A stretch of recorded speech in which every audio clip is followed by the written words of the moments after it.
જોશી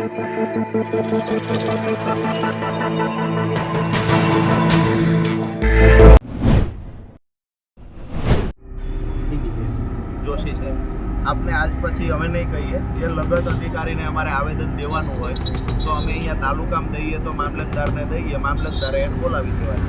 પીજીવીસીએલનો હોય તમારે પીજીવીસીએલનો અધિકારી બોલાવી દેવાનો, ખેતીને લગતું હોય તો વિસ્તરણ અધિકારીને આજ પછી તમારે બોલાવીને રાખવાનું. અગર અમે ટાઈમે નથી આવતા તો કાંઈ વાંધો નથી, પણ અમે જે ટાઈમ આપ્યો છે એ ટાઈમે તમારે ફરજિયાત પછી સિંચાઈના પાણીની વાત હોય કે પીવાના પાણી ન પહોંચતા હોય તો તમારે ત્યાં અહીંયા કોણ છે, ડોડિયા છે, કોણ છે અત્યારે ડોડિયાભાઈ, તો પીવાના પાણીની રજૂઆત તમને ખબર હોય કે આવવાના છે, અમે એડવાન્સ તમને જાણ કરશું, પણ લગત અધિકારીને તમારે હાજર રાખવાના, આ જવાબદારી તમારી કરવામાં આવ્યા. આ અમે ડંકાની ચોટ પર કહીએ છીએ, અને જો જાહેરમાં ચર્ચા કરવાની કોઈ અધિકારીમાં ત્રેવડ હોય કે તાકાત હોય તો અમે કહીએ છીએ જાહેરમાં ચર્ચા કરવા તૈયાર છીએ. આંકડા અમારા ખેડૂતના પાક નુકસાનના બદલાડા છે, અને જે ખેડૂતોનું નુકસાન હતું એ ખેડૂતને ત્યાં સર્વે નથી થયો. માત્ર 2-5 ભાજપના મળેલા આગેવાનોના ઘરે બેસી અને આંકડા લખી દેવામાં આવ્યા છે. બરાબર છે, એટલે તમારા પટ્ટો આ ગામડા પીવાનું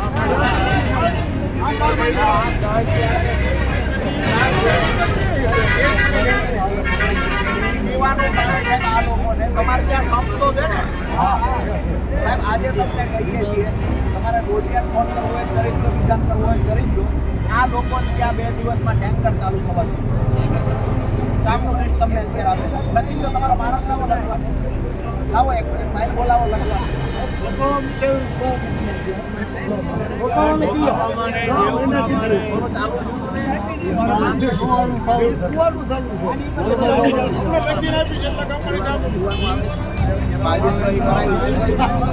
તમે રેશન કાર્ડ કઢાવવા આ બહેનો જે દેખાય છે ને આ બી એ જ કામે આવેલા. રેશન કાર્ડમાં 60-70 લોકો લાઈનમાં ઊભા હતા. મેં એમને પૂછ્યું પણ હવે સાંભળો, બીજો ઓપરેટર અહીંયા રૂમમાં જ બેઠો હતો, છતાંય સવારનું બંધ છે કોમ્પ્યુટર. જેવું કહ્યું એવું 5 મિનિટમાં બીજું ચાલુ થયું. તો સવારના આ લોકો 8 વાગ્યાના બેઠા છે. બીજી વાત કે તમારા જ કમ્પાઉન્ડમાં 50-100 રૂપિયા પૈસા લઈ, 50-100 રૂપિયા જેવી રકમ લઈ અને ફોર્મ વેચાય છે. તો ફોર્મ તો આપની ઓફિસમાં ફ્રીમાં આપવાના પડ્યા છે, પણ વેચાય છે. મેં પુરાવા આપ્યા એને. અહીંયા કમ્પાઉન્ડમાં, બહાર નહીં, તમારા મામલતદાર ઓફિસના કમ્પાઉન્ડમાં વેચાય છે. એટલે જે કોઈ 1-2 માણસ વેચતા હોય એનાથી મને વાંધો નથી, પણ બહાર ધંધો કરે. અહીંયા તમે ફોર્મ ફ્રીમાં ભરાય અને ન ખબર પડતી હોય ને એને ગાઈડ કરે એવો પ્લાન કરી રાખજો. અમે ફ્રીમાં જ આપશું અને ન આવડે એને ભરી પણ દઈએ. આ લોકોને ખબર જ નથી, બિચારા હેરાન થાય છે. આજે આપણે આવીને જોયું 60-70 બહેનો પણ બેઠા ઊભા હતા.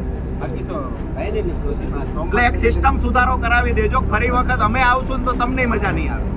11 વાગે ચાલુ કરે. બીજું વિસ્તરણ અધિકારી પર છે કે એને આંકડા અમારા બદલા. એનો તો મુગટ તમે નથી પહેરવાનો સાહેબ. અમારી વાત હતી વિસ્તરણ અધિકારીને બોલાવવાની. ગઈકાલે તમને આ રમેશભાઈએ, દેવકરણભાઈએ કહ્યું છે કે વિસ્તરણ અધિકારીને હાજર રાખો. હવે તમે અમારી સામે, અમારા જ ખેડૂતનો દીકરો ગ્રામ સેવક છે, એને અમારી સામે ધરી દીધો. તો આ આંકડા તમે અમને ક્યારે આપશો?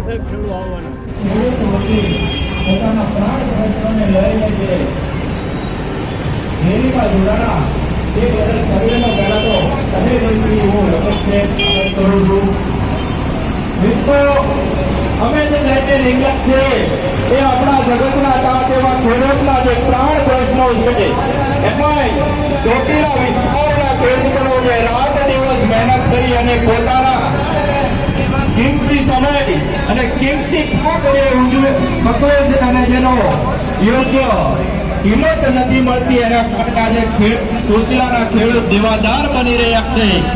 એના અનુસંધાને આજે અમે રેલી કાઢી છે. સાથે સાથે આ વર્ષે જયારે અતિવૃષ્ટિના કારણે ખેડૂતોને જે પાક નુકસાન થયું હતું, દેશભરમાં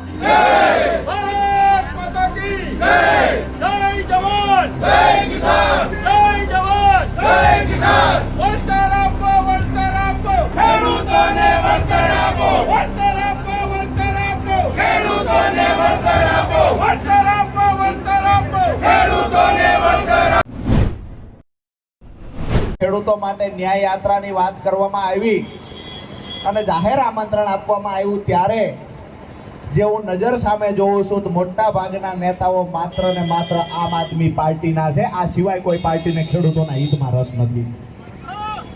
આજે ખેડૂતો સાથે કોઈ પણ મુશ્કેલી આવી છે, પછી એના પાક નુકસાનના વળતરની વાત હોય, પછી ખેડૂતો માટે જે ખેડૂતોની પ્રમોલિગેશન થયું અને જમીન માપણીમાં જે ગોટાળા થયા, એ ગોટાળા બહાર લાવવાથી લઈને આજ દિવસ સુધી ખેડૂતો માટે લડવાની વાત હોય, કે પછી સિંચાઈના પાણી મુદ્દે ખેડૂતો માટે લડવાની વાત હોય, ખેડૂતોના જમીનમાંથી હાઈ ટેન્શન લાઈન પસાર થતી હોય ત્યારે બોલવાની વાત હોય, આજે હું ચોટીલાની અંદર રામ ચોકમાંથી જાહેરમાં ચેલેન્જ કરું છું ભાજપના નેતાઓને કે જો ખેડૂતો માટે લાગણી બચી હોય તો ખેડૂતો જે મુદ્દે પીડાય છે, તમારાથી સમસ્યાનું સમાધાન થાય એવું છે, ભાજપના નેતાઓને જો ખેડૂતો માટે લાગણી હોય તો જાહેરમાં ચેલેન્જ કરીએ છીએ, અમારી સાથે ડિબેટ કરવા બેસો.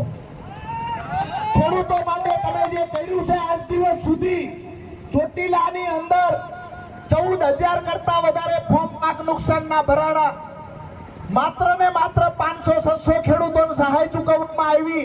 એ સહાય પણ મજાક સમાન ચૂકવવામાં આવી. અહીંયાના ચૂંટાયેલા ધારાસભ્ય સિંગલ પત્ર સરકારને નથી લખી શક્યા. આનાથી મોટી દુઃખની વાત બીજી ના હોય. શું આ ખેડૂતોના મતની તમારે જરૂર નહોતી? શું આ ખેડૂતોએ તમને મત નથી આપ્યા?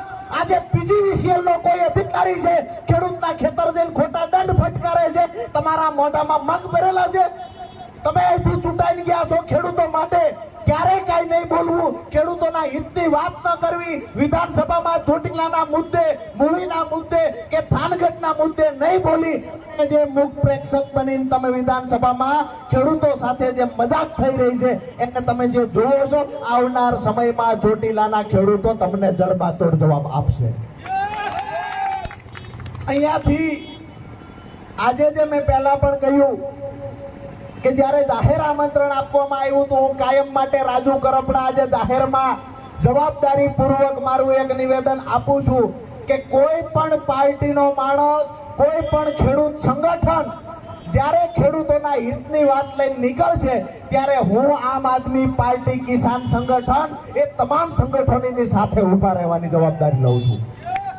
જ્યારે કોઈ પણ તાકાતથી હું અહીંયાથી અધર પાર્ટી સમજો ભાજપના નેતા પણ જો ખેડૂતોના હિતમાં ચોટીલાને સિંચાઈનું પાણી મળે એના માટે ભાજપના નેતા રેલી કરે ને તો રાજુ કરપડા એમની સાથે ઊભો હશે. મયુર સાકરિયાને હું લઈ આવીશ, રમેશભાઈ મેર હોય, દેવકરણભાઈ હોય, અજીતભાઈ હોય કે અમારા ગામડાઓ ધારે ઢોકળવાથી લઈ અને જે ગામડાઓમાંથી ધીરુભાઈ, સંજીવભાઈ તમામ વતી હું જવાબદારી લઉં છું કે સંખ્યા હું કરી દઈશ. 1,000 ખેડૂતોને હું લાવીશ, ચોટીલાને સિંચાઈનું પાણી મળે એના માટે જો રેલી ભાજપનો નેતા કરે તો સંખ્યા મારે લાવવાની, ખાલી ને ખાલી ભાજપના નેતાએ આગેવાની લેવાની છે. હવે આનાથી વિશેષ જવાબદારી બીજી કાંઈ ન લઈ શકાય. કાં તો તમે જવાબદારી લઈ ખેડૂતોના હિતમાં બોલો, બાકી ચાપલુસીની એક હદ હોય. આનાથી વધારે ચાપલુસી મેં કરતો બીજો કોઈ નેતા નથી જોયો. આજે દુઃખ સાથે કહેવું પડે છે કે આપણો ધારાસભ્ય, આપણો સાંસદ સભ્ય જો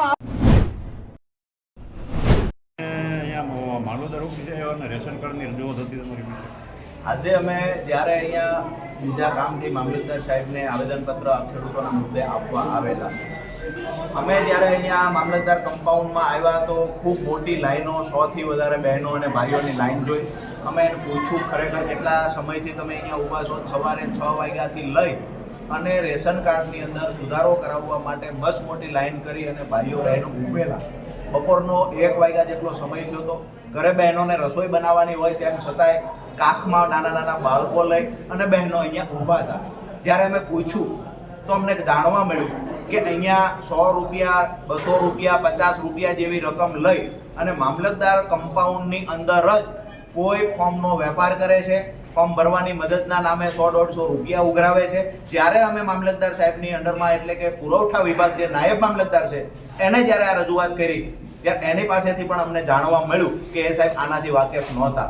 ખરેખર મામલતદાર કમ્પાઉન્ડની અંદર જ જો કોઈ રેશન કાર્ડનો સુધારો કરવા આવે અને ફોર્મ લેવાના પૈસા ભરવા પડતા હોય, સરકાર તરફથી તો ફ્રીમાં ફોર્મ આપવામાં આવે છે, ખરેખર જેને ફોર્મ ભરતા નથી આવડતું એવા અભણ લોકોને મદદ સરકાર તરફથી કરવા માટે અહીંયા અધિકારીઓની નિયુક્તિ કરેલી છે. તેમ છતાંય ચોટીલાની અંદર જે ખરેખર અભણ ખેડૂતો છે, અભણ બહેનો, મહિલાઓ છે, એને હેરાન કરવા માટે ક્યાંક ને ક્યાંક કોક બે નેતાઓની ભલામણ આવે પછી જ કામ કરવું, આવી વૃત્તિ ધરાવતા અધિકારીઓએ ચોટીલાના તમામ ખેડૂતો, ગરીબો, મહિલાઓને આજ દિવસ સુધી ખૂબ હેરાન કર્યા છે.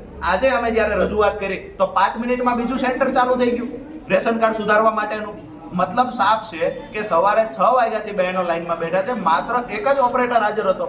રજૂઆત પછી કેમ બીજો ઓપરેટર 5 મિનિટમાં હાજર થઈ ગયો?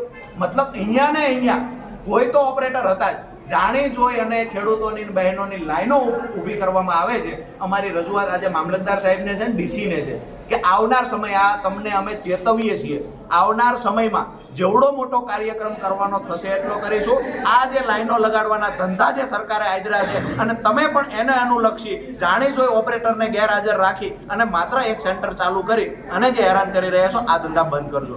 આવી જ પરિસ્થિતિ આધાર કાર્ડની છે. આધાર કાર્ડમાં પણ ફરિયાદો મળી રહી છે.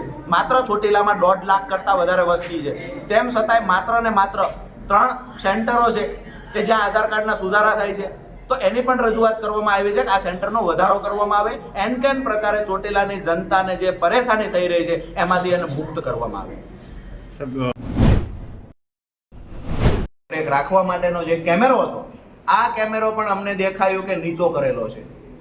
મતલબ સાફ છે કે ખબર છે કાં તો એમને ન દેખાય એટલે આ ખાડા કાન કરવા. અમારા ઠાંગાની કહેવત છે કે આ ખાડા કાન. તો આ ડીસી ઓફિસમાં રહેલા અધિકારીઓ આ ખાડા કાન કરી રહ્યા છે. મામલતદાર એટલે કે ડીસી ઓફિસમાં એના કમ્પાઉન્ડની અંદર કોઈ ફોર્મનો મહિનાઓથી વેપાર કરે છે અને ડીસી સાહેબ, મામલતદાર સાહેબ એનાથી અજાણ છે. આ કેવી રીતે માની શકાય? બિલકુલ કોઈ અજાણ નથી. જાણી જોઈ અને અહીંયા લાઈનો, અહીંયાનો પ્રવેશ દ્વાર છે ડીસી સાહેબનો, તો લાઈનો ડીસી સાહેબને નથી દેખાતી? સવારે 6 વાગ્યાથી લાગી ગઈ છે. એ ડીસી સાહેબની બેન નથી, એ ડીસી સાહેબની દીકરી કે ધર્મપત્ની કે એની માતા નથી, એટલા માટે એ કામ નથી થતું. જો ડીસી સાહેબના ધર્મપત્ની, બહેન, માતા હોય તો આટલી લાઈનોમાં ખરેખર એ ઊભા રહે ખરા? મામલતદાર સાહેબના સગા હોત તો સવારે 6 વાગ્યાના લાઈનમાં ઊભા રહે? ન રહે. આ ખેડૂતના ઘરના છે, ખેડૂતની દીકરી છે, ખેડૂતની માતા છે, ગરીબ છે, એટલા માટે 6 વાગ્યાથી લાઈનમાં ઊભી છે. ડીસી સાહેબને નમ્ર વિનંતી કરીએ છીએ કે આ ખાડા કામ કરવાનું બંધ કરો અને ગરીબો માટે, ખેડૂતો માટે જે ખરેખર કામ કરવા તમને મોકલ્યા છે નિષ્ઠાપૂર્વક કામ કરો. રાજકીય હાથો બનવાનું બંધ કરો. મારું નામ મીર રમેશભાઈ, ભારતીય કિસાન પરિસંઘ સિફાના ગુજરાત અધ્યક્ષ અને કિસાન વિકાસ સંગઠનના ગુજરાત અધ્યક્ષ રમેશભાઈ મેર. આજે ખેડૂત દિવસના દિવસે જ્યારે ચોટીલા ખાતે મહત્ત્વના એવા પ્રશ્નોને લઈને જ્યારે કિસાન વિકાસ સંગઠન અને સિફા દ્વારા રેલીનું આયોજન કરવામાં આવ્યું. આ રેલીમાં સુરેન્દ્રનગર જિલ્લાના આગેવાનો અને ચોટીલા તાલુકાના ખેડૂતોએ આ રેલીમાં સાથ અને સહકાર આપ્યો. મહત્વની વાત એ હતી કે મોટા ભાગનું અહીંયા ચોટીલા તાલુકામાં નુકસાન હોય અતિવૃષ્ટિના કારણે, છતાં પણ ચોટીલા તાલુકાને આ જે સહાય છે એમાંથી બાકાત રાખવામાં આવ્યો હોય. આયા ચોટીલા અને સાયલા તાલુકો બંને પછાત એરિયો હોય જ્યાં વધારે સહાયની જરૂર હોય, પણ ભારતીય જનતા પાર્ટીને જ્યારે આ ખેડૂત આગળ આવતો હોય, આ ખેડૂતના વિકાસ માટે જ્યારે કંઈ વાત ન કરી હોય ને એમને મળવાની સહાય હોય એ પણ એમના મુખે જે કોળિયો આવ્યો એ પણ છીનવી લેવાનું આ ભારતીય જનતા પાર્ટીની સરકારે જે કામ કર્યું છે એના વિરોધમાં આજે અમે ચોટીલા ખાતે ટ્રેક્ટર રેલીનું આયોજન કર્યું અને ત્યારબાદ મામલતદાર કચેરીએ એ આવેદન આપી અને અમારી ખેડૂતની લાગણી અને માંગણી છે, જે પ્રશ્નો છે, પ્રાણ પ્રશ્નો છે, એને આજે અમે રજૂઆત કરી છે. અચ્છા, ગુજરાતમાં કેટલા હેક્ટર જમીન